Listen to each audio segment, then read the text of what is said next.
Teman-teman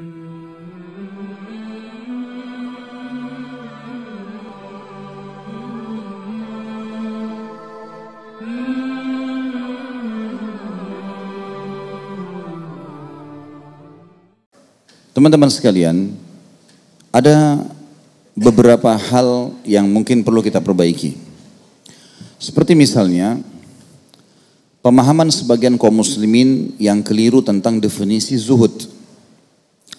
Zuhud itu, sebagian orang menafsirkan atau memaknakan adalah meninggalkan dunia untuk akhirat.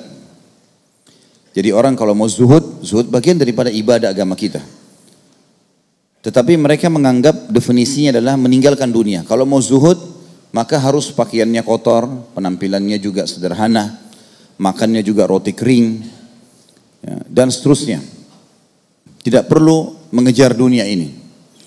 Dan ini diluruskan oleh para ulama dengan banyak dalil. Di antaranya dalam surah Al-Qasas ayat 77 Allah berfirman, A'udzubillahi minasyaitonirrajim, tentang definisi zuhud, wabtaghi fima ataqallahu ad-daral akhirah wa la tansa nasibaka minad dunya. Allah bilang, kejarlah apa yang telah Allah janjikan yang terbaik di akhirat dan jangan lupakan bagianmu dari dunia. Kalau dari ayat ini kita fahami zuhud sebenarnya bukan meninggalkan dunia, menuju ke akhirat atau memilih akhirat sehingga dunia ditinggalkan sama sekali. Tapi ayat ini menjelaskan kepada kita, zuhud adalah mendahulukan akhirat dari dunia. Artinya boleh kita nikmati dunia. Kalau kita baca buku-buku yang menulis tentang masalah kisah orang-orang zuhud, kita lihat pemimpinnya Abu Bakar, Umar, Uthman, Ali, Talha, Zubair, Ridwanullahi alaihim, Abdurrahman ibn Auf. Mayoritasnya orang-orang kaya. Kok bisa jadi pimpinan zuhud? Kalau seperti yang dikatakan oleh sebagian orang tadi, harus makan roti kering, harus pakaiannya kumuh, maka ini bertolak belakang sekali dengan apa yang sebenarnya Allah sebutkan tadi, dan juga bagaimana keadaan baginda Nabi alaihi salatu wassalam. Nabi SAW berpoligami dan memiliki beberapa orang istri, dan beliau setiap istri diberikan satu rumah. Dan setiap rumah ada pembantunya, dan setiap rumah ada satu ekor unta minimal. Kalau zaman dulu unta itu, sekarang mobil Alphard itu. Ya. Nabi SAW waktu melamar Khadijah, beliau memberikan mahar 20 ekor unta betina besar. Pada saat itu umur beliau 25 tahun. Nabi SAW bukan orang miskin, teman-teman sekalian. Orang yang kaya. Orang yang suci jalur nasabnya. Orang yang cerdas. Orang yang tampan dan bersih. Dan beliau menggambarkan itu dalam banyak hadisnya. Seperti beliau mengatakan, Innallaha jamilun yuhibbul jamal. Allah indah, suka dengan keindahan. Jamal bisa berarti indah, bersih, rapi, wangi. Semua masuk di dalamnya. Orang Arab akan mengatakan jamal itu kalau masuk semuanya. Nyaman dipandang, wangi kalau tercium, ya, enak ya kalau bergaul dan seterusnya, itu semua masuk dalam istilah jamal. Gitu. Juga Nabi SAW, makanan favorit beliau dalam hadis Bukhari adalah makan daging kambing, paha kambing. Hadis tentang riwayat Bukhari yang lain, Aisyah radhiyallahu anha pernah berkata, kami pernah sebulan di rumah baginda Nabi SAW, di rumah Nabi SAW tidak menyalakan api, dan kami makan aswadain, konsumsi aswadain. Kata ulama hadis adalah air putih dan kurma.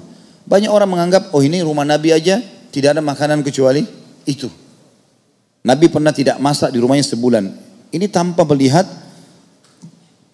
atau mengumpulkan riwayat-riwayat secara keseluruhan. Kita temukan riwayat ini cuma satu. Riwayat yang menceritakan kalau Nabi SAW gemar makan paha kambing, ya, menjadikan makanan favoritnya. Dan kita tahu dalam Islam ada hari raya Idul Adha, hari raya menikmati kurban, gitu kan. Bahkan dilarang puasa di hari Idul Adha, dilarang puasa juga di hari tasyriknya, 3 hari setelahnya. Itu kan semuanya itu ada hari makan, hari raya dalam Islam. Nabi SAW gemar dengan itu. Nabi SAW memiliki kuda yang terbaik di Jazirah Arab. Memiliki pedang, beberapa buah pedang. Beliau memiliki beberapa buah baju, lembar baju. Dan beliau paling gemar dengan baju yang terbuat dari kain kutun. Kain katon, ya, kain katun ini kain yang sangat bagus dan berasal dari Yaman. Sangat mahal pada zaman itu. Nabi SAW paling gemar dengan wangi-wangian. Sampai kadang-kadang beliau menumpahkan wangi-wangian yang tertetes dari rambut beliau ke wajah beliau alaihissalam dan beliau meletakkan wangi-wangian di tangannya sampai para sahabat mengatakan kalau kami bersalaman dengan Nabi SAW kami temukan bau wanginya tinggal sampai beberapa hari. Nabi alaihissalam memiliki pakaian yang bagus, memiliki beberapa rumah, setiap istri dikasih rumah dengan pembantunya, dengan tunggangan untahnya. Nabi SAW memiliki banyak kekayaan, perkebunan kurma, ya, beliau punya beberapa hewan-hewan ternak, banyak. Bahkan Nabi SAW itu dibantu dengan banyak sekali pembantu. Ada namanya khir-khira, itu khusus untuk mengurus pelana kudanya Nabi SAW. Khusus itu saja. Dan kalau Nabi SAW mau pergi perang, dia selalu ikut dari belakang, dia menaikkan pelananya, dia menurunkan, dia merawat kuda Nabi SAW. Ada Abdullah bin Mas'ud radhiyallahu anhum, ini khusus untuk menyiapkan sendal dan siwak Nabi SAW. Ada Anas bin Malik radhiyallahu anhu ajma'in, ini khusus untuk pergi belanja-belanja kebutuhan Nabi SAW. Ada Zaid bin Harithah dan Usama anaknya bin Zaid, sahaya Nabi SAW yang selalu menemani Nabi SAW kemana saja, mendampingi Nabi SAW. Dan sekian banyak sahabat Nabi yang membantu Nabi SAW. Jadi teman-teman sekalian, banyak orang salah faham dengan definisi zuhud ini. Seakan-akan kalau menjadi muslim, mau menuju ke surga, maka harus hidupnya kumuh, kotor, ya, malas membersihkan diri. Ini semua pemahaman yang salah. Kita tahu dalam Islam teman-teman sekalian, satu-satunya agama yang mulia yang mewajibkan mandi Islam. Kita tahu ada wajib mandi Jumat, ada wajib mandi haid dan nifas, ada wajib mandi junub. Bahkan Nabi SAW seringkali di musim panas berendam di air dingin, dan di musim dingin beliau berendam dengan air panas alaihissalam. Jadi berbeda sekali bentrok antara banyaknya orang salah faham dengan ini. Jadi kesannya, apalagi kalau sudah hadir di pengajian, ya, kita temukan kopiahnya sudah 7 tahun tidak dicuci. Ya. Mungkin ada akhwat pakai mukena kotor, nggak dipakai, nggak dicuci.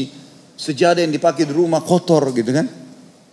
Kalau kita lihat para ulama misalnya, kita pindah ke ulama 4 saja, Imam Malik, Abu Hanifah, Syafi'i dan Ahmad. Lihat bagaimana mereka memahami hukum syar'i. Mereka ulama-ulama besar, ulama madhab.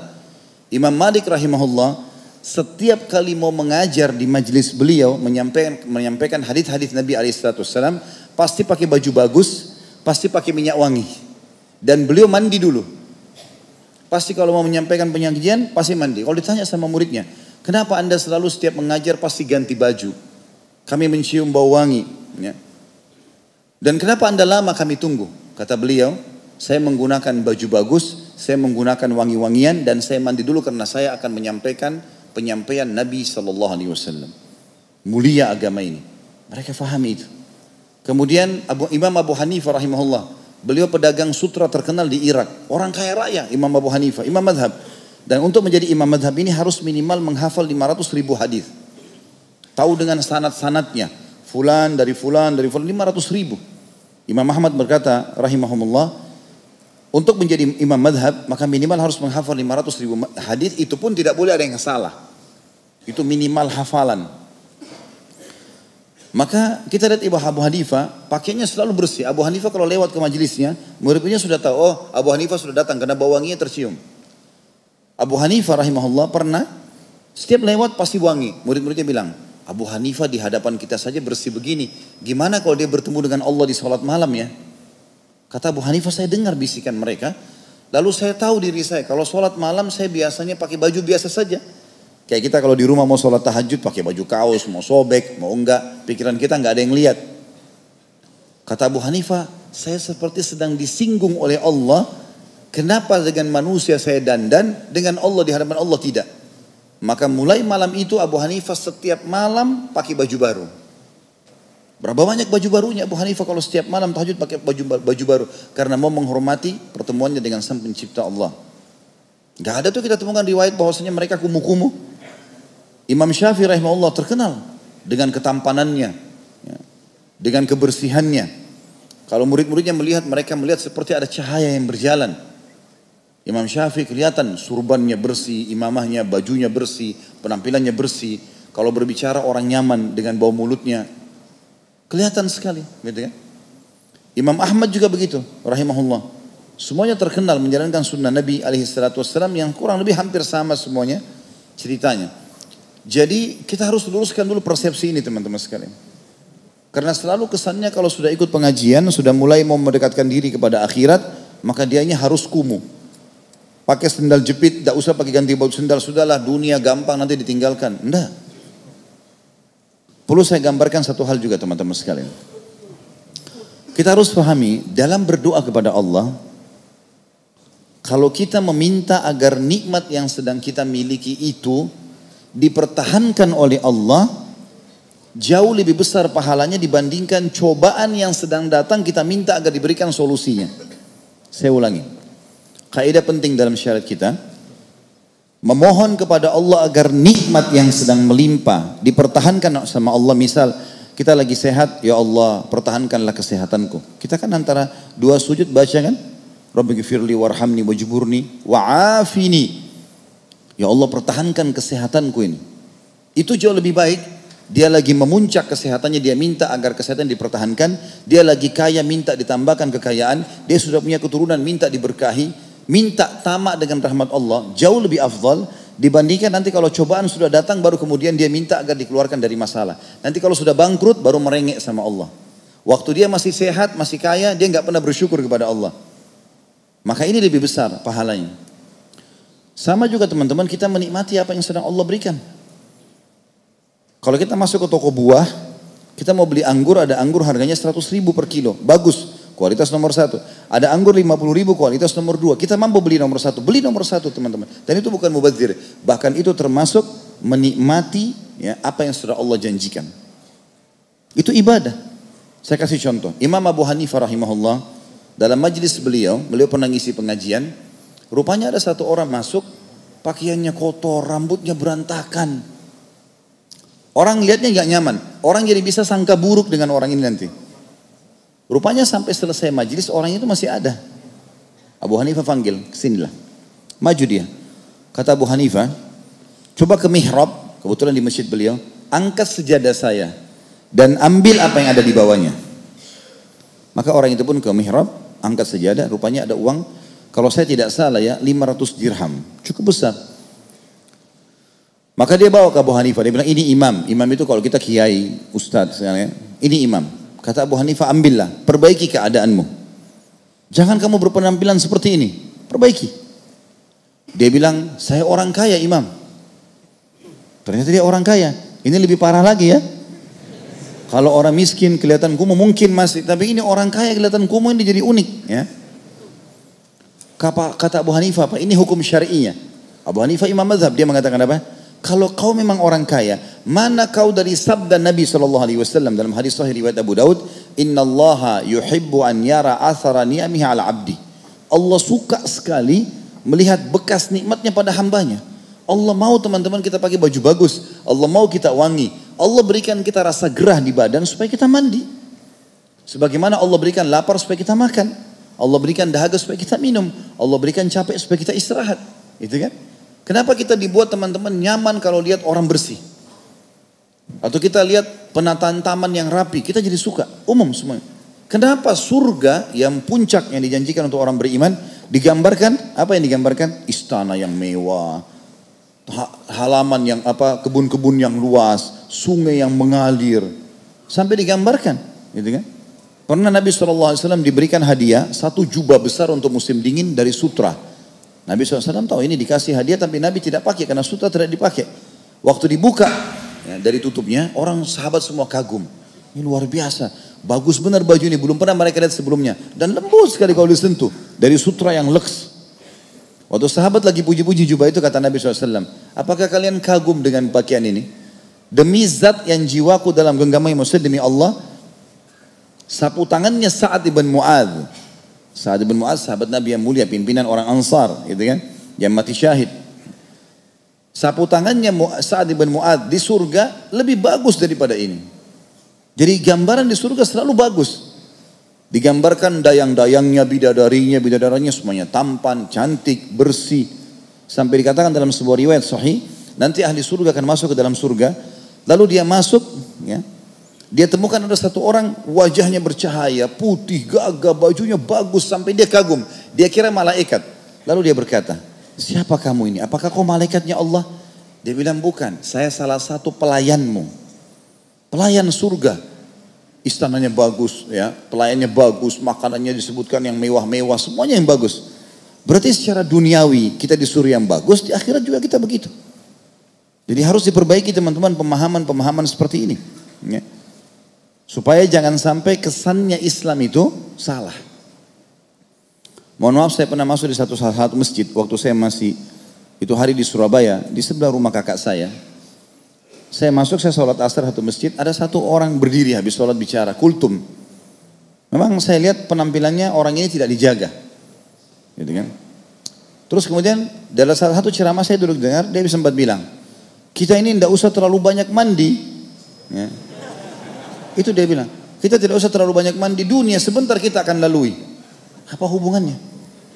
Gak ada hubungannya. Kalau orang gerah masa nggak mandi? Bajunya kotor masa nggak diganti? Salah ini. Mana dari hadis Nabi SAW tadi, Allah itu indah, suka keindahan? Gak mungkin, ini keliru ini. Ya. Harus difahami masalah ini. Rasulullah SAW paling gemar menyuruh kita merawat diri kita teman-teman sekalian. Kita mulai dari rambut misalnya. Apa kata Nabi SAW masalah rambut? Man kana lahu syar fal yukrimhu. Siapa yang Allah karunia rambut, dia harus merawatnya. Itu sabda Nabi SAW, ibadah. Pernah ada sahabat masuk masjid, rambutnya berantakan. Kata Nabi SAW, suruh orang ini keluar, sisir rambutnya dengan rapi, baru dia datang masuk ke masjid. Tentang sholat Jumat, apa kata Nabi SAW? Siapa yang di hari Jumat mandi dengan mandi junub, artinya mandi dengan bersih, menggunakan baju terbaiknya, minyak wangi terbaiknya, menyisir rambutnya dengan rapi, kemudian pergi di awal waktu di hari Jumat, kemudian dia sholat yang Allah perintahkan, tahiyat masjid, kemudian dia dengarkan khatib, lalu dia sholat Jumat, kecuali dibersihkan dosa-dosanya yang lalu. Bayangkan, pembersihan dosa dihubungkan dengan apa? Mandi yang bersih, baju yang bersih, ya, pakai minyak wangi, sisir rambut dengan rapi. Jadi ini bagian dari syariat teman-teman sekalian. Jangan salah ini, gitu kan? Tidak boleh kita salah persepsi dalam masalah seperti ini. Karena saya lihat selalu kesannya begitu. Dan karena secara pribadi kita tidak jaga, berentetan kemana-mana. Rumahnya berantakan, motor mobilnya berantakan, masjidnya kotor berantakan. Kan jadi begitu. Karena dia sudah mulai dari dirinya sendiri. Kita lihat masalah mata, Nabi SAW menjaga. Saking seringnya Nabi SAW menyuruh menjaga mata ini, merawatnya sampai beliau menyebutkan tentang celak yang bernama ismet. Alif, tha, mim, dal. Ya teman-teman kalau ada yang umroh atau haji bisa dipesan gitu kan. Ismet, sunnah Nabi SAW. Kata Nabi SAW, gunakanlah ismet karena dia menguatkan pandangan mata dan juga menumbuhkan bulu mata. Nabi SAW sering menggunakan. Sahabat menggunakannya. Dan ini bukan khas perempuan. Terutama kalau dalam pengobatan dipakai malam hari. Biasanya kalau mata itu ada masalah, sering keluar kotoran-kotoran mata kalau habis pakai. Kita juga tahu hidung, ada istinsyak dalam wudhu. Menghirup air dengan kuat lalu membuangnya kan. Kata Nabi SAW, kalau kalian sedang istinsyak, menghirup air lagi wudhu, hiruplah dengan kuat dan buanglah juga dengan kuat. Kecuali kalian sedang berpuasa, karena khawatir masuk. Maksudnya kita hirup dan kita buang, insya Allah ini penyakit ngupil sudah tidak ada. Nah. Gigi, Nabi SAW bersiwak. Saking gemarnya bersiwak, dikatakan dalam riwayat, kata Nabi SAW, kalau saya tidak beratkan umatku, saya akan perintahkan mereka bersiwak setiap kali habis wudhu. Riwayat lain, setiap kali mau sholat. Riwayat yang lain juga Sahih Bukhari menjelaskan, Nabi SAW tidak pernah masuk rumahnya kecuali sudah bersiwak. Alaihissalatu wassalam. Ketemu sama istri mulutnya wangi, ketemu sama orang mulutnya wangi, dijaga. Gitu kan? Ini sudah kopiah hitam, kotor, ya, mukanya berkerut, keringatan, senyum juga, giginya sudah berwarna lain. Ya. Bicara mungkin orang sebelahnya bisa pingsan. Ya. Sholat di sebelahnya mungkin orang tutup mulutnya, tutup hidung karena baunya. Ada orang begitu. Berulang kali saya masuk masjid temukan orang di sebelah, Masya Allah, ini orang gimana bisa betah gitu. Ya. Harusnya dia faham masalah syariat ini. Kita tahu dalam wudhu juga membasuh wajah, membersihkan kuping. Ada juga sabda Nabi SAW, 5 fitrah, 5 hal dasar harus dijaga seorang muslim. Khitan, sunat. Bagi laki-laki wajib, perempuan hukumnya sunnah. Gitu ya. Kemudian memotong kuku. Gak ada dalam Islam teman-teman, kuku panjang, hitam. Gak ada. Untuk apa pelihara kuku? Untuk cungkil-cungkil. Untuk buka apa? Pakai alat. Kenapa pakai kuku gitu kan? Ada alat bisa dibeli. Sampai kukunya hitam. Gitu kan. Untuk apa ini? Sunnah Nabi SAW nggak boleh. Gitu kan? Kata Nabi, potong kuku. Kemudian cukur bulu ketiak. Cukur bulu kemaluan, cukur kumis. Bagi laki-laki cukur kumis. Ini sunnah, dan ini juga kalau kita umroh atau haji lagi ihram disunnahkan. Mandi, ihram, potong kuku, potong kumis, cukur bulu ketiak, cukur bulu kemaluan. Semua ini tempat-tempat yang lembab. Kalau ada bulunya dia akan menyimpan keringat dan menyimpan bakteri. Disuruh keluarkan dalam Islam. Gitu kan. Jadi kita disuruh jaga teman-teman, disuruh rawat tubuh kita ini. Jadi harusnya kita paham poin-poin seperti ini. Ini kalau berhubungan dengan masalah internal kita. Itu masalah pembersihan diri. Begitu juga dengan lingkungan. Kenapa kita harus jadikan rumahnya sang pencipta Allah kotor teman-teman sekalian? Kenapa kita nggak bersihkan? Yang kita sayangkan teman-teman pada saat kita masuk ke rumahnya Allah. Kalaupun rumah Allah itu kotor, kita bukannya segera menitipkan andil kita di situ. Kebanyakan kita malah menghina. Misalnya kita masuk satu masjid mau sholat, karpetnya kotor, panas misalnya, ya. Atau mungkin apalah ya, mungkin kamar mandinya kotor yang umum biasa karena orang lalang satu hari 5 waktu sholat. Yang ada adalah dia bilang, oh masjid itu kotor. Bahkan dia keluar dari masjid itu dia mengatakan masjid ini kotor ya. Bayangkan dia sedang menghina rumahnya Allah ini. Kalau orang masuk ke rumah kita, lalu kemudian dia katakan rumahnya si fulan itu kotor, kita tersinggung. Bagaimana dong rumahnya sampai pencipta Allah? Allah mampirkan kita di rumahnya bukan untuk kita hina. Nih rumahku yang sana agak kotor ya, kamu harus bertugas. Mesti kita tanya diri kita, apa andil saya di situ? Keran bocor, ganti kerannya. Keramiknya kotor, ajarin marbotnya, kasih uang, beli pembersih, ajarin caranya. Tidak bisa, ganti keramiknya. 5 kali 5 meter, WC 10 kali 10 meter. Keramik berapa sih? Atau granit lah. 1 meter misalnya 80 ribu, 100 ribu. Ganti itu. 1 tahun, 2 tahun orang pakai. 1 hari 5 waktu sholat. Berapa banyak pahala kita panen. Daripada cuma tahu menghina saja rumahnya Allah. Gantiin karpetnya. Kalau nggak bisa gantiin, cuci karpet itu. Pasangin ini, pasangin itu. Jangan cuma menghina. Biasakan semua itu kita lakukan. Sama dengan kendaraan teman-teman. Ini kan motor saya pakai, biarin aja kotor. Mobil, biarin aja kotor. Nggak bisa. Jaga itu. Dan siapa yang merawat niat karena Allah memerintahkan kebersihan dan Rasulnya SAW, maka dia dapat pahala. Gitu kan? Dia akan dapat pahala ini. Lingkungannya begitu, tempat tinggalnya juga begitu teman-teman sekalian. Ini kalau kita berbicara lingkup masalah fisik. Begitu pula teman-teman sekalian dengan masalah pendapatan.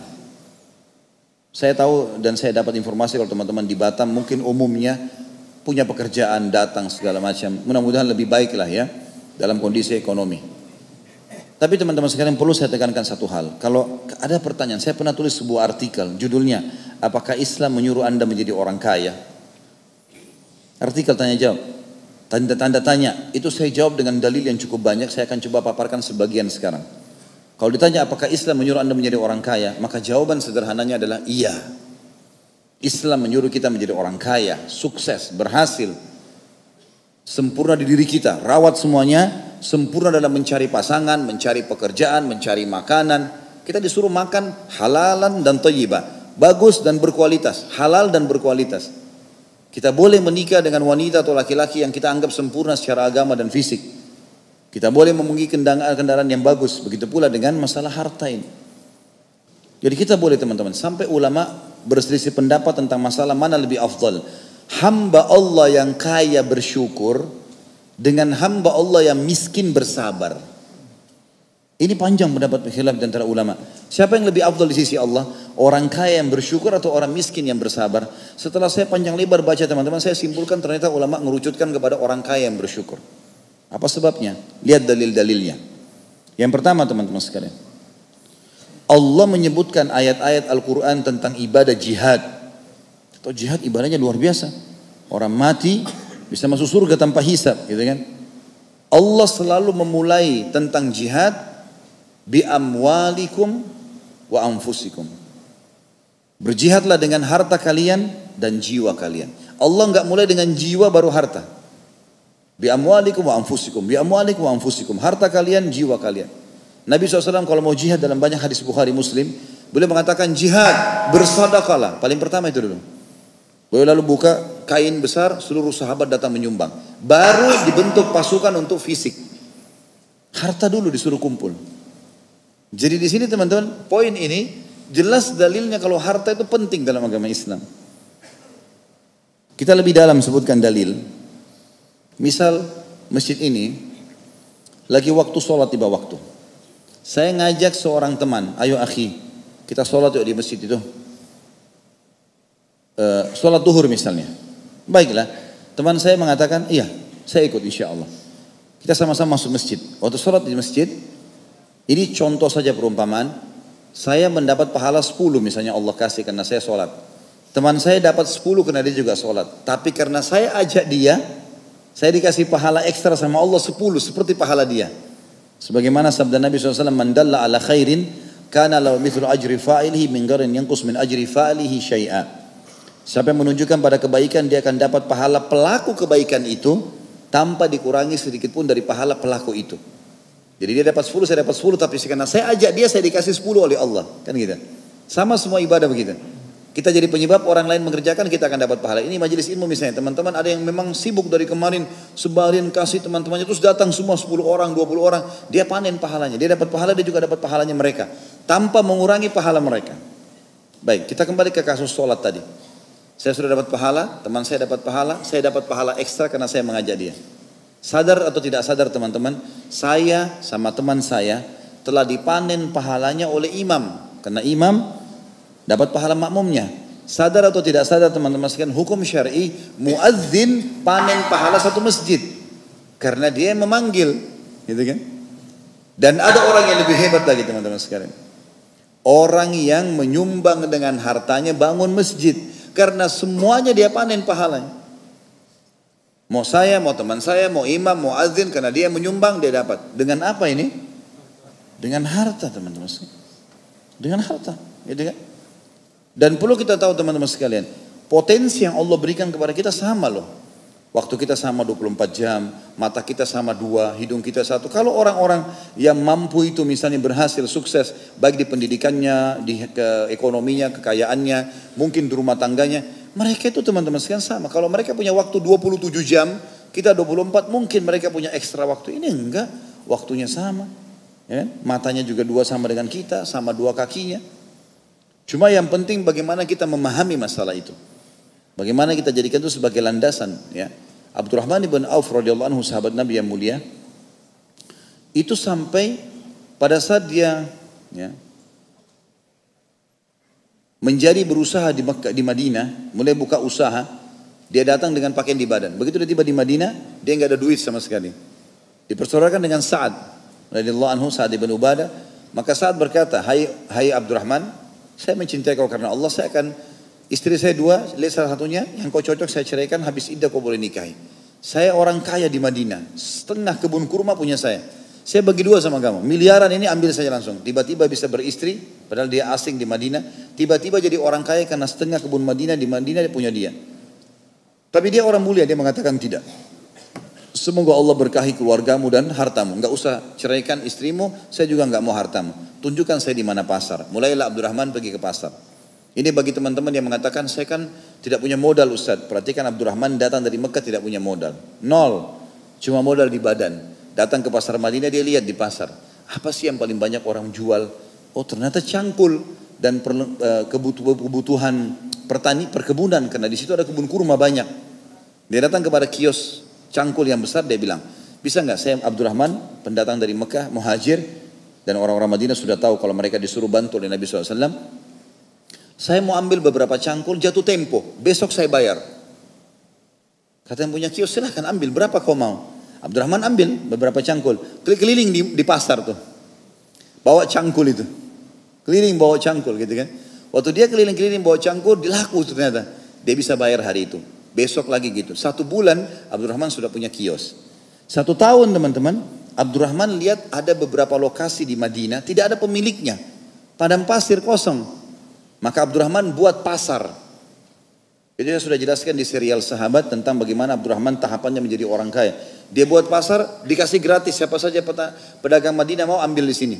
Kalau ada yang mau menyumbang, silahkan. Sedekah, silahkan. Dikumpulin sama Abdurrahman. Sampai teman-teman waktu dia meninggal, dia menjadi orang terkayanya Madinah pada saat itu. Radhiyallahu anhu. Dan gudangnya penuh dengan emas. Saking banyaknya emasnya, sampai emas itu sudah melengket satu sama yang lain. Dan waktu mau dibagiin kepada ahli waris termasuk istri dan anak-anaknya radhiyallahu anhum ajmain, itu harus dikampak, dan yang menghantam dengan kampak tangannya sampai memar-memar karena banyaknya harta itu. Tapi Abdurrahman ibn Auf adalah pimpinan orang-orang zuhud di dunia. Masyhur, gitu kan? Jadi jangan sampai kita salah paham dengan hal-hal seperti ini teman-teman. Judul kita, katakan iya untuk sukses adalah sempurnakan semaksimal mungkin yang kita bisa jangkau. Merawat diri kita, mendapatkan pendapatan, mencari pasangan, titel pendidikan, ya, pasangan, ya, ibadah, semua harus yang terbaik. Jangan setengah-setengah. Kalau dalam bahasa ibadah kita yang paling afdal. Gak usah setengah-setengah. Sekalian bisa. Dan dalam pepatah bahasa Arab dikatakan manjadda wajad. Siapa yang berusaha dia pasti akan dapat. Sesuai dengan firman Allah Subhanahu wa taala, "A'udzubillahi minasyaitonirrajim walladzina jahadu fina lanahdiyannahum subulana." Orang-orang yang tanda kutip memaksakan dirinya untuk menuju ke jalan-jalan kami, mencari karunia dari Allah, ya, maka kami akan tunjukkan dia ke jalan-jalan kami. Kita dengarkan juga teman-teman sekalian dalil-dalil syar'i banyak sekali tentang masalah ini. Tentang harusnya kita mencapai prestasi terbaik. Dan saya sarankan teman-teman sekalian coba bentuk dalam jiwa kita perasaan itu. Selalu ingin mendapatkan yang sempurna dan berusaha meminta kepada Allah ikhtiar agar diberikan. Gitu kan? Tanamkan dalam jiwa tanpa harus menganggap remeh orang lain. Allah kasih kok. Allah kasih itu. Dan coba berteman sama orang-orang yang sudah komunitasnya memang sudah begitu. Misal kita mau sukses dalam perdagangan, cari pedagang-pedagang yang sukses. Jadikan mereka sebagai teman. Ikuti jejak mereka. Kita akan sama dengan mereka. Minimal kalau nilai mereka 10 kita nilainya 7 lah. Sama seperti kalau kita bergaul sama pengangguran, ya, maka kita akan pengangguran sama dia walaupun kita orang cerdas. Profesor pun orang pintar di kampus, kalau dia berteman sama pengangguran 10 orang misalnya, maka sebulan kemudian, setahun kemudian bisa jadi pengangguran juga. Kita berteman dengan 10 orang penghafal Al-Quran, anggap kita orang bodoh gak bisa ngaji, huruf hijab pun kita tidak tahu teman-teman sekalian.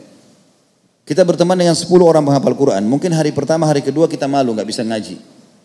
Seminggu kita mulai belajar huruf hijaiyah, sebulan kita sudah bisa ngaji, setahun hafal Quran bersama mereka. Kalau kita berteman dengan 10 orang pengangguran atau pemabuk atau mungkin apalah pelanggaran agama, pezina, maka hari pertama, hari kedua kita coba komitmen, enggak, saya enggak mau terpengaruh, baik. Kalau misalnya orang merokok misalnya, kita enggak merokok, baik, berteman sama orang merokok. Sekarang sehari 2 hari kita enggak terpengaruh, seminggu minimal sudah terbiasa cium baunya. Sebulan mereka bilang coba aja sebatang, setahun jual rokok ini. Benar gak ini? Hah? Cuma 3 orang yang bilang iya gitu. Allahu alam yang lain. Ini kaidah teman-teman sekalian, kaidah hidup. Dan tujuan majelis ilmu seperti ini untuk mengubah kita menjadi lebih baik, gitu kan? Bukan hanya sekedar didengar begitu saja. Karena ini tujuannya untuk mendongkrak kita, upgrade kita menjadi lebih baik daripada sebelumnya. Itu penting sekali. Bukan cuma itu teman-teman sekalian. Kalau kita meninggalkan keturunan kita dalam keadaan mereka mampu kaya, itu mulia dalam agama. Kita perhatikan sabda baginda Nabi SAW di dalam hadis sahih riwayat Bukhari Muslim, yang beliau berkata kepada Sa'ad bin Abi Waqqas. Sa'ad bin Abi Waqqas orang kaya raya. Kemudian beliau pernah sakit waktu masih muda, tapi akhirnya Allah sembuhkan. Lalu berbicara tentang masalah bagaimana mewasiatkan uang untuk anaknya. Kata Nabi SAW, innaka intazar warathataka agniya khairun laka antadharhum alatan yatakaffafunan nas. Ketahuilah hai Sa'ad, kalau engkau meninggalkan ahli warismu, keturunanmu dalam kondisi mereka kaya raya, jauh lebih baik daripada mereka mengemis-ngemis pada orang. Berarti keturunan pun, sampai pada keturunan pun kita disuruh untuk memberikan yang terbaik. Dalam hadis Bukhari yang lain, pernah ada sahabat-sahabat miskin datang teman-teman kepada Nabi SAW. Lalu berkata apa? Ya Rasulullah, sahabat-sahabat kami yang kaya mendahului kami dari sisi pahala. Karena kami sholat, mereka sholat. Kami puasa, mereka puasa. Itu semua sama. Tapi mereka mendahului kami karena mereka menginfakkan hartanya kepada kami. Kami gak punya harta untuk diinfakkan. Ajarkan kepada kami amalan yang kalau kami kerjakan, minimal kami bisa mengimbangi ibadah mereka, pahala mereka. Kata Nabi SAW, bacalah subhanallah 33, alhamdulillah 33, Allah Akbar 33. Baca itu. Kalau lihat orang berinfak kita nggak punya, baca zikrullah, gitu kan. Allah kasih pahala mirip dengan pahala sedekahnya mereka. Pulanglah sahabat-sahabat yang miskin ini lalu belajar. Gitu. Mengerjakan itu. Berapa waktu kemudian datang lagi mereka. Ya Rasulullah, sahabat-sahabat kami yang kaya mendengar sabda Anda. Artinya orang-orang kaya ini amalin juga tuh. Minta diajarin amalan lain lagi. Apakah Nabi SAW ajarkan lagi teman-teman? Tidak. Kata Nabi SAW, "Dzalika fadlullahi yu'tihi man yasha." Itu karunia Allah yang Allah berikan kepada siapa yang dia suka. Dipuji dalam Islam orang-orang yang seperti ini keadaan teman-teman sekalian. Jadi kita harus paham, prestasi-prestasi ini kita disuruh kejar oleh Allah Subhanahu wa taala, tapi harus kita fahami. Sabda Nabi SAW, "Ni'ma malus salih biyadi abdis salih." Sebaik-baik harta, ya, itu yang berada, sebaik-baik orang saleh yang di tangannya ada harta yang saleh, harta yang baik. Allah Subhanahu wa taala menyuruh juga kita menikmati apa yang Allah telah siapkan teman-teman dalam surah Al-A'raf ayat 32 yang berbunyi, "A'udzubillahi minasyaitonirrajim. Qul man harrama zinatallahi allati akhraja liibadihi wattayyibati minar rizq. Qul hiya lilladzina amanu fil hayatid dunya khalisatan yaumal qiyamah." Al-ayat yang artinya, katakanlah hai Muhammad, siapa yang berani-berani mengharamkan perhiasan yang telah Allah keluarkan untuk hamba-hambanya dan rezeki-rezeki yang baik di muka bumi ini. Katakanlah, ya, dia boleh dinikmati dunia orang-orang kafir, orang beriman, tapi orang-orang beriman akan mendapatkan juga termasuk di akhirat. Jazakallah khair. Masya Allah. Kecil sekali gelasnya.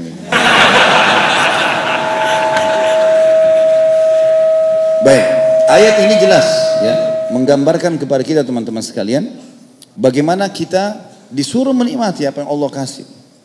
Suruh menikmati, silakan nikmati. Tidak ada larangan. Yang kita tinggalkan cuma yang diharamkan saja. Yang halal silakan nikmati.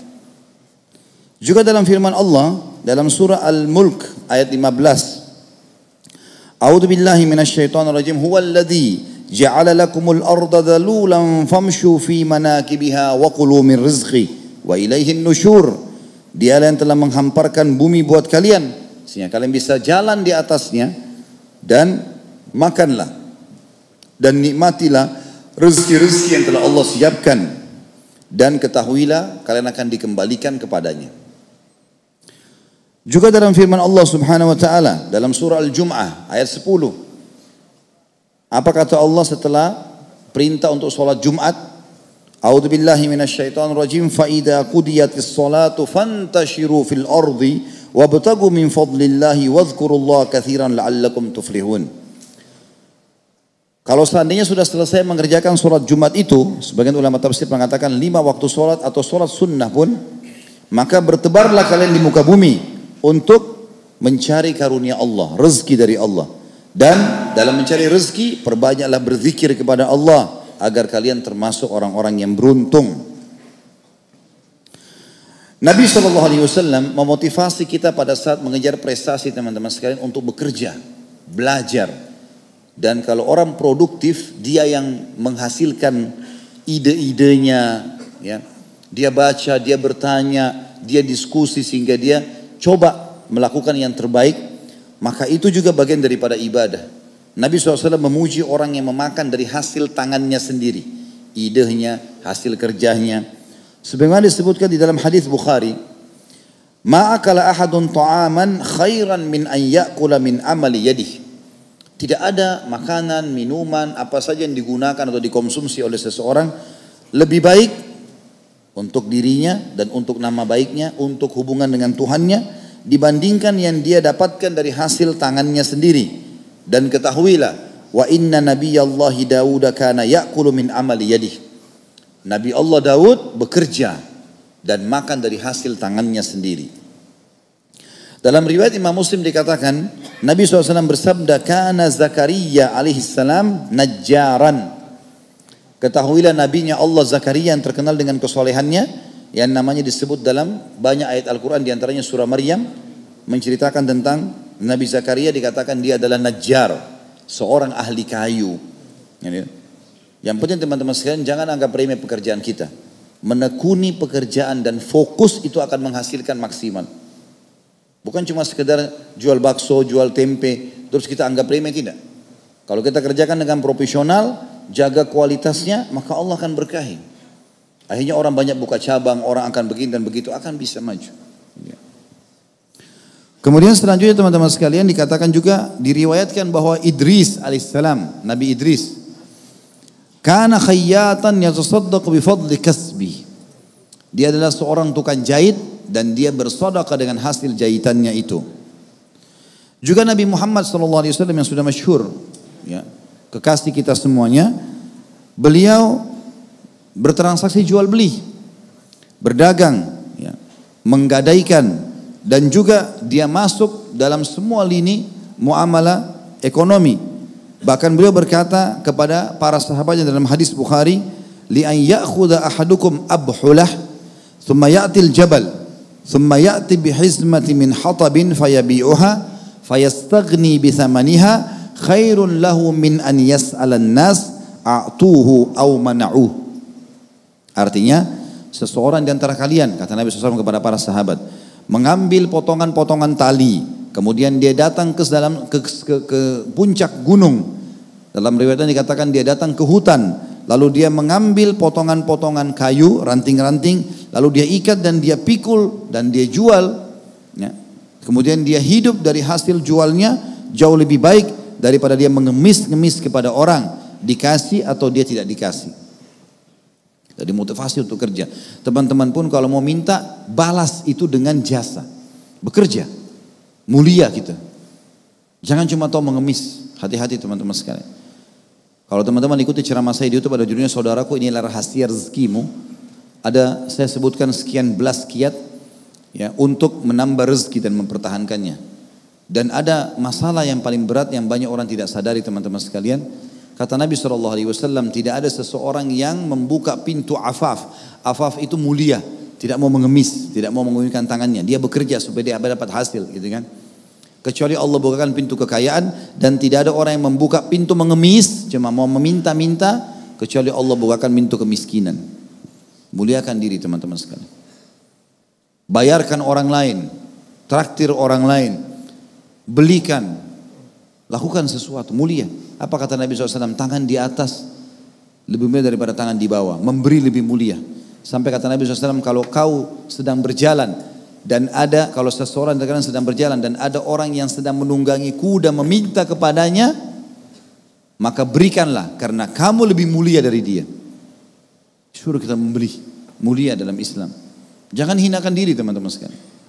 Tahu mengemis dan ingat, satu kali membuka pintu mengemis, ya, selalu saja tidak mau bersedekah segala macam ini, tidak mau berusaha, tidak mau mengembangkan ide-idenya, tidak mau belajar, ya. Selalu saja malas, maka dipastikan dibukakan baginya pintu kemiskinan. Dan kita tahu subhanallah, orang yang buka pintu minta-minta ini sampai tua kita lihat keadaannya begitu terus, enggak ada perubahan. Karena memang sudah janji Nabi alaihi salatu wassalam. Juga dikatakan bahwasanya para sahabat Nabi ridwanullahi alaihim, mereka selalu mendalami segala macam bidang, berusaha, terutama mereka berdagang, mereka membeli dan menjual, mereka mencari rezeki yang halal. Dan seorang tabi'in bernama Sa'id bin Musayyib rahimahullah berkata, kana ashabu Rasulillah sallallahu alaihi wasallam yatjaruna fi bahrir Rum. Para sahabat Nabi sallallahu alaihi wasallam ridwanullahi alaihim, mereka berdagang di lautannya Romawi. Dagang, para sahabat Nabi, padahal mereka sahabat Nabi, tapi mereka berdagang teman-teman sekalian. Umar bin Khattab berkata, ta'allamul mihna, fa innahu yushiku an yahtaja ahadukum ila mihnati. Berusahalah kata Umar agar kalian punya spesialis, punya keterampilan, dalami keterampilan apa saja yang positif. Kata Umar, dalami keterampilan karena pasti kalian akan butuh dengan keterampilan kalian itu.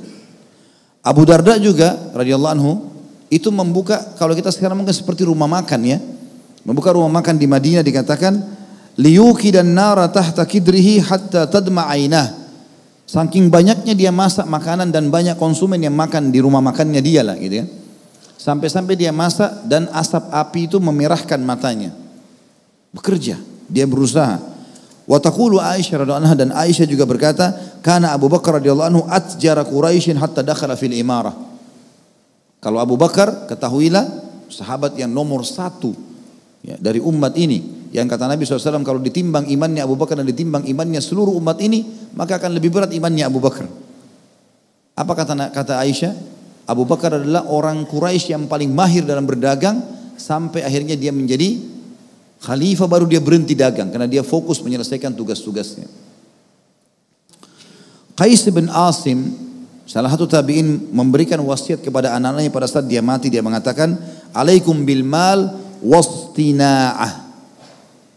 Kalian harus berusaha untuk memiliki harta. Bagian dari syariat.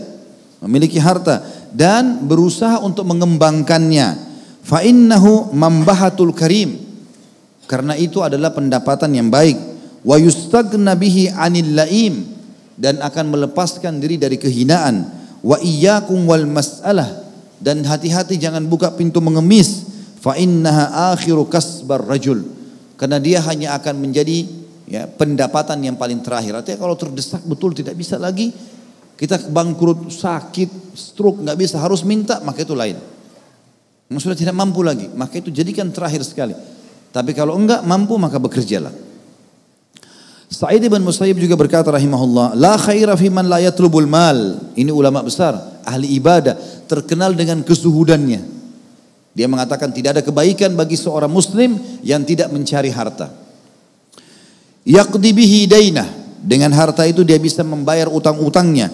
Wa yasunu bihi irdah, dan dia menjaga kehormatannya. Wa yaqdi bihi zimamah, dan dia meluruskan dan menguatkan pola hidupnya. Wa in mata, kalau dia mati, taraka mirathan liman ba'dah, dia akan meninggalkan harta itu untuk keturunannya. Dahhak bin Muzahim rahimahullah berkata, syaraful mu'min salatu fi jawfil laili wa izzuhu istighna'uhu anin nas. Ketahuilah bahwasanya kemuliaan seorang muslim adalah salat malamnya yang tidak pernah dia tinggalkan, dan kemuliaan hidupnya adalah dia tidak pernah mengemis pada orang lain. Umar bin Khattab juga berkata, maksabatun fi dina'ah khairum min su'alin nas. Berusaha mencari pekerjaan walaupun tertatih-tatih gitu kan. Dia berusaha tapi dia mungkin belum dapat, belum diterima kerjaan, belum berusaha usahanya, dia tetap berusaha, jauh lebih mulia dibandingkan dia mengemis kepada orang-orang. Luqman al-Hakim yang terkenal dalam surah Luqman ya. Orang saleh yang diceritakan oleh Allah SWT berkata kepada anaknya, ya bunayya, wahai anakku, istagni bil kasbil halal. Usahakan kau selalu punya pendapatan yang halal, perbanyak itu. Fa innahu maftaqara ahadun illa asabathu ihda thalathu khisal. Tidak ada orang yang tidak mencari pendapatan yang halal kecuali pasti ditimpa 3 keburukan. Yang pertama beliau mengatakan riqqatu fi dinihi. Orang yang tidak berusaha bekerja, cuma tahu mengemis, malas ya. Tidak mau mengembangkan ide-idenya, tidak mau membaca, tidak mau bergaul sama orang-orang yang sukses, maka agamanya lemah. Lemah agamanya. Bisa dijual agamanya. Akhirnya meeting di waktu sholat Jumat, Jumatnya dibengkalikan. Gara-gara urusan dunia. Lemah agamanya. Terhina dia. Atau dia gara-gara mau cari sesuap makanan, akhirnya dia mempertaruhkan itu semuanya. Au dha'fu fi aqlihi, atau akalnya jadi pendek. Tidak ada idenya. Kalau dia susah hidupnya, berpikir cuma bagaimana menghilangkan lapar. Enggak bisa mengembangkan ide-idenya. Au wiha'u fi muru'ati, atau akan terhina dia, tercoreng di kehormatannya. Wa a'dhamu min dzalik, dan Luqman berkata kepada anaknya, ketahuilah yang lebih buruk dari itu, istighfafun nasu bih, manusia akan menganggap remeh dia. Rasulullah SAW paling banyak teman-teman di antara doa-doanya meminta agar diselamatkan dari hal-hal yang seperti ini. Misalnya, Nabi pernah memohon dijauhkan dari 3 hal. Beliau ya, meminta dijauhkan dari faqr, kefakiran, qillah, kekurangan, zillah, kehinaan. Disebutkan dalam riwayat Imam Ahmad, qal ya, ta'awwadhu billah. Rasulullah SAW bersabda, berlindunglah dari Allah, minal fakri, dari kemiskinan, wal killati, dan kekurangan, wal zillati, dan kehinaan. Kita disuruh berlindung oleh Allah subhanahu wa ta'ala. Juga doa Nabi SAW yang masyhur dalam riwayat Abu Daud dan Nasa'i. Beliau berkata dalam doanya, Allahumma inni a'udzubika minal ju'i fa innahu bi'sad daji'. Ya Allah, lindungilah aku dari lapar karena dia seburuk-buruk keadaan. Kan? Kalau orang kaya mampu, dia akan makan, tidak ada laparnya. Traktir orang lain segala macam, malah dia baik. Juga doa Nabi SAW yang masyhur, mau lindung dari 4 hal yang buruk. Allahumma inni a'udzubika minal azzi wal kasal. Ini satu pasang. Ya Allah, aku berlindung kepadamu dari sifat ajiz. Ajiz itu malas, putus asa. Ajiz, tidak mau mengembangkan idenya. Vakum, ya begini saja deh, sudah. Wal kasal, dan sifat malas. Wal jubni wal bukhul, sifat pengecut dan sifat pelit. Wa ghalabatid dain, dan terlilit utang. Wa qahrir rijal, dan juga tergantung dengan orang-orang. Umar bin Khattab pernah berkata, teman-teman, wasiat yang mulia. Beliau bilang, saya pernah melihat seseorang tampan, bajunya bersih, rambutnya rapi gitu kan, masuk di masjid. Lalu pada saat saya tanya, apa pekerjaan dia? Dia menjawab, saya pengangguran, maka dia jatuh di mataku, kata Umar. Umar pun menganggap orang-orang seperti ini, teman-teman sekalian, tidak perlu dijadikan sebagai sahabat. Disuruh bekerja. Juga disebutkan dalam riwayat lain atau kisah-kisah yang lain, teman-teman sekalian, bahwasanya Umar bin Khattab pernah masuk dalam satu masjid di sholat Jumat ini. Di zaman khilafah beliau jadi khatib, jadi imam. Setelah salam beliau temukan ada orang-orang lagi duduk gitu. Lalu Umar bertanya, untuk apa kalian buat di sini? Apa kalian buat di sini? Kenapa enggak keluar? Orang semua keluar nih cari rezeki. Kenapa kalian duduk di masjid? Orang-orang itu bilang, nahnul mutawakkiluna 'ala Allah. Kami orang-orang yang bertawakal kepada Allah. Ya, kalau ada dapat makanan dapat, kalau enggak ya sudah, gitu kan. Faya'luhum ya, bidarratihi wa yanharuhum. Maka Umar memarahi mereka sambil berkata, la yaq'udu ahadukum an talabir rizq. Jangan pernah seseorang dari kalian duduk dan tidak mencari rezeki. Kemudian dia mengatakan, wa yaqul, Allah marzuqni, ya Allah karuniahi saya. Tapi dia tidak pernah ikhtiar berusaha. Wa qad alima anna as-samaa'a la tumtiru dhahaban wala fiddah. Sementara dia tahu langit tidak akan pernah menurunkan emas ataupun perak.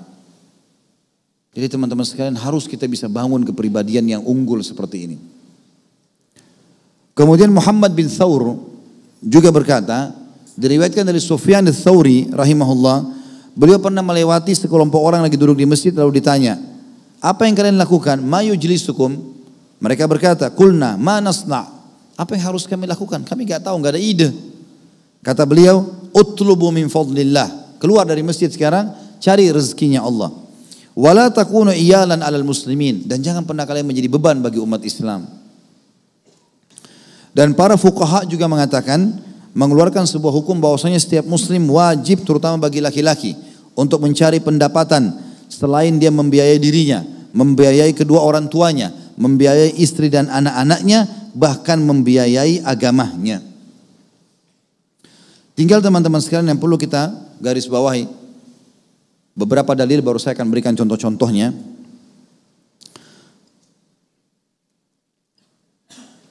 Nabi SAW bersabda dalam hadis riwayat Tirmidzi dan Ibnu Majah dengan sanad hasan, at-tajirus saduqul amin ma'an nabiyyin was-siddiqin wasyuhada. Ketahuilah, seorang pedagang yang jujur, terpercaya, pasti dia akan bersama dengan para nabi-nabi, para orang-orang jujur dan para syuhada nanti di hari kiamat. Kemudian teman-teman sekalian, pernah ada orang yang lewat di hadapan baginda Nabi SAW, keringatan, sahabat Nabi. Bajunya agak kotor karena habis bekerja, mikul batu, mikul pelapa kurma, mikul keranjang kurma. Giat sekali orang ini jalan, bekerja. Nabi SAW lagi jalan dengan beberapa sahabat. Kata para sahabat, ya Rasulullah, coba seandainya orang ini dihitung di jalan Allah ya. Keringatan, capek. Dihitung jalan Allah gak nih? Seperti orang jihad gak? Maka Nabi SAW sebutkan hadisnya, ketahuilah, siapapun yang keluar dari rumahnya mencari anaknya yang hilang, dia di jalan Allah. Siapa yang keluar dari rumahnya mencari orang tuanya yang hilang, mungkin karena pikun keluar dari rumah dicari sama dia, maka itu juga di jalan Allah. Dan siapapun yang keluar seperti ini ditunjuk orang itu. Bekerja mencari rezeki yang halal supaya dia berlepas dari ketergantungan dengan manusia, maka dia di jalan Allah. Pahalanya jihad. Besar sekali pahalanya teman-teman sekalian. Ya. Jadi kita harus garis bawahi poin-poin penting seperti ini dan saya ingin berbagi saja ya. Tentu ini bukan sama sekali tidak ada hubungannya dengan menyebutkan masalah diri saya, bukan itu. Cuma saya mau berbagi karena saya rasakan pengalaman sendiri.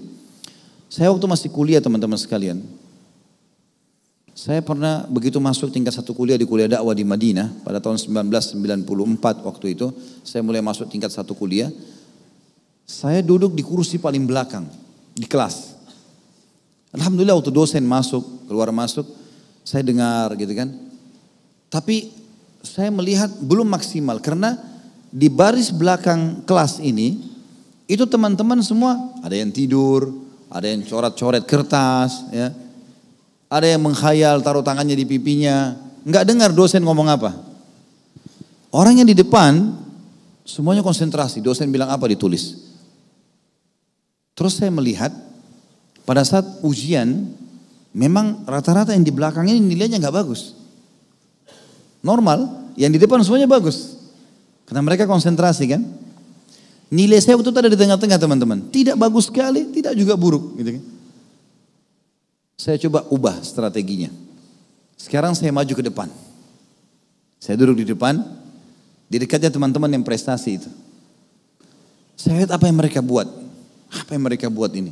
Kenapa mereka bisa dapat nilai 100 dikasih sama kampus, dia dapat 100. Gimana bisa ini? Nilainya full. Kalau tidak 99, 98. Dan waktu itu teman-teman, kalau kita lulus dengan cum laude, maka dikasih oleh sekolah 100 real bonus. Maaf 1000 real. Ya kalau kita sekarang 3 juta, hampir 4 juta ya rupiah. Dikasih uang. Selain beasiswa bulanan. Karena dianggap nilainya di atas 90. Saya lalu duduk di sebelahnya mereka. Saya lihat apa ini orang-orang buat. Ternyata semuanya sibuk nih. Kalau dosen masuk, siapin buku tulis sama pulpen. Dosen ngomong apa? Tulis. Jadi saya lihat ini teman-teman yang berprestasi, dia buat kelas ini seperti antara dia sama dosen saja. Seakan-akan tidak ada orang lain. Kalau dia nggak ngerti, sebentar Syekh, saya belum mengerti. Bisa dijelasin lagi nggak? Dijelasin lagi begini. Baik, kalau ujian saya jawab begini bisa nggak? Jadi mereka sibuk dengan ilmu itu. Ditulis, tak selesai. Yang di belakang ini sibuk, seperti yang saya bilang. Menghayal, duduk, tidur. Ya. Saya hari-hari pertama teman-teman sekian kewalahan terus terang mengikuti mereka. Kewalahan. Saya mau nulis ini kewalahan itu. Karena cepat sekali apa yang dosen ucapin ditulis. Tapi saya bilang saya harus bisa.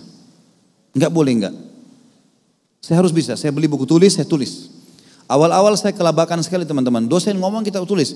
Keloncat lagi beberapa. Nanti dosen keluar baru saya tambah gitu kan. Saya belajar. Adaptasi. 1 bulan, 2 bulan, 3 bulan. Setelah 3 bulan teman-teman subhanallah, apalagi kalau sudah jalan 6 bulan waktu itu, saya tidak menyadari, ya, tapi Allah SWT mudahkan itu, apa yang dosen ucapin saya bisa tulis. Bahkan waktu itu Allah berikan kemudahan, saya bisa menulis dan buku tulis saya masih ada sampai sekarang saya simpan. Buku tulis itu teman-teman sekalian, saya bisa tulis ayat Al-Quran dengan pulpen tinta merah dan perkataan dosen dengan tinta warna hitam. Jadi cepat saya bisa ganti pulpennya. Dan subhanallah, waktu sebelumnya, sebelum saya pindah ke bangku depan itu, saya melihat ada satu pahala yang besar didapat oleh teman-teman yang di depan ini. Karena mereka rajin nulis, begitu menjelang ujian, yang di belakang yang malas-malas ini fotokopi buku mereka. Lah iya. Terus dibaca, hafal ayat, hafal hadis, dapat pahala mereka. Udah nilainya tinggi, dapat pahala banyak. Saya termotivasi, harus saya bisa sama mereka. Hatta alhamdulillah Allah mudahin, adaptasinya ada, tapi saya berhasil. Dan subhanallah, sampai jauh daripada itu teman-teman sekalian. Ada beberapa dosen yang akhirnya meminta buku-buku tulis di kelas, siapa yang menulis? Saya mau jadikan sebagai kurikulum pada saat nanti ujian.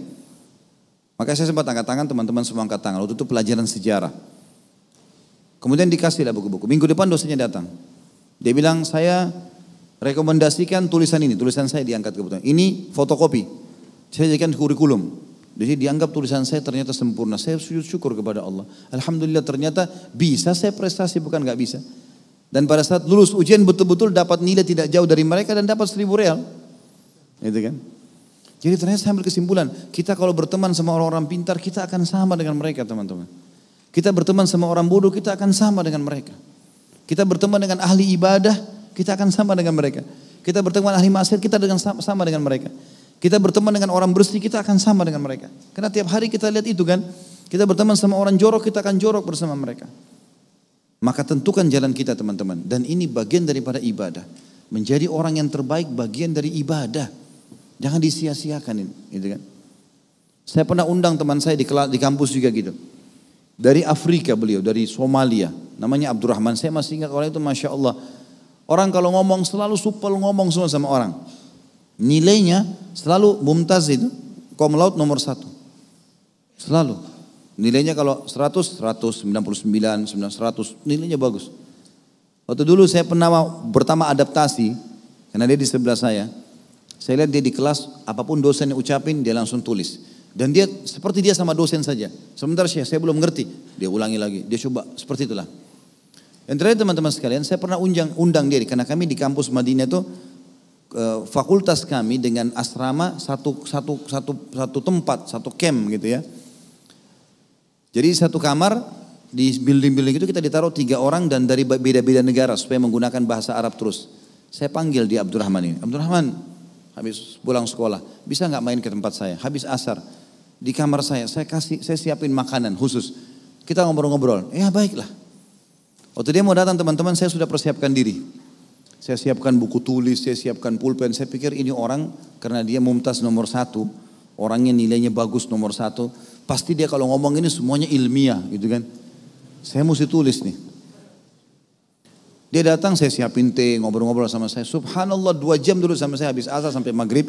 Ngomongnya semua berputar di masalah pernikahan.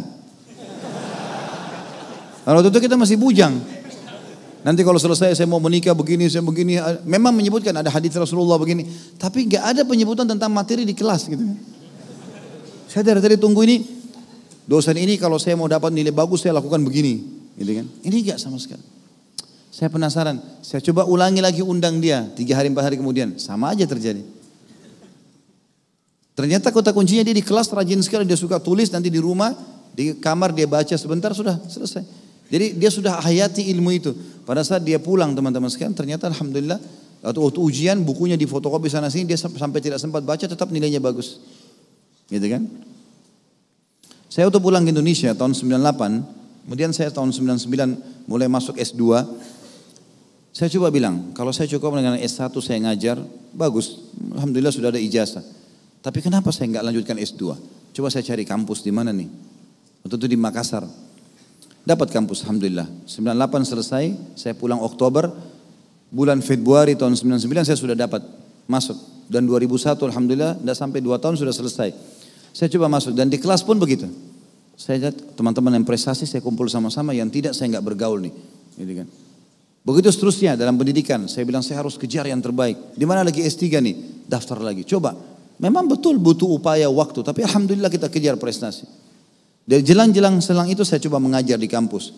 Di kampus pun saya coba menggunakan metode yang sama teman-teman. Di Makassar waktu saya mengajar di kampus, kami sama-sama dosen semua banyak, ada mungkin 20-30 dosen. Saya berpikir waktu itu rektornya orang asing, orang Syria, ditunjuk oleh Imarat Arab waktu itu. Kemudian saya berpikir, kok bisa orang ini jadi rektor? Apa prestasinya? Oh karena dia orang asing, baik. Yang bisa orang Indonesia mana? Wakilnya rektor. Apa sih jenjangnya supaya sampai wakil rektor? Saya susun itu. Oh ternyata kalau dianggap dia bisa memberikan ide-ide yang brilian, yang bagus buat kampus, mungkin diangkat jadi wakil rektor. Saya kasih ide-ide saya. Ide 1, 2, 3, 4, 5. Diterima sama pemilik kampus, akhirnya saya diangkat jadi wakil rektor. Oh ternyata bisa ya, bukan gak bisa. Asal kita mau saja teman-teman sekalian dan berusaha. Kalau kita sudah melangkah, minimal kita sudah mendekati, kan gitu.